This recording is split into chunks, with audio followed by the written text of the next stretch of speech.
Willie Sandry, the Thoughtful Upholsterer, with you, and we're looking at some great reasons to add a servo to your industrial sewing machine.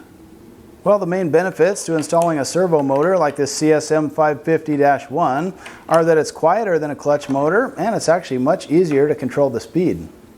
And if you want an even slower running machine, try swapping out the stock 75mm motor pulley with an even smaller 45mm version.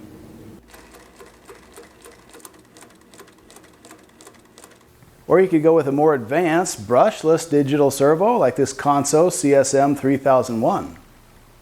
And that has a number of advantages like more power, 750 watts in this case, and just really nice stitch-by-stitch control.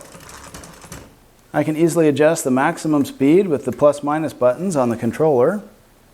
And digital servos give you the distinct advantage of being able to use a needle position sensor.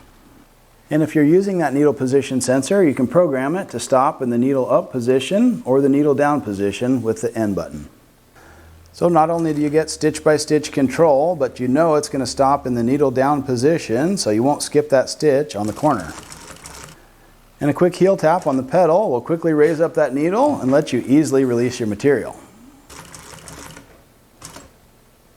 And installing a digital servo is very similar. You just have to mount up the two-piece assembly before you put it on your table. The motor comes separate from the mounting bracket, so a little bit of assembly required, but it's well worth it. And you'll love that stitch-by-stitch control, something that previously you would have had to install a big speed reducer for, but with this brushless servo, you get it all in one package. There's no cork brake on the motor like you might find on a clutch motor or an analog servo motor, so some people really appreciate that there's no extra resistance at the hand wheel.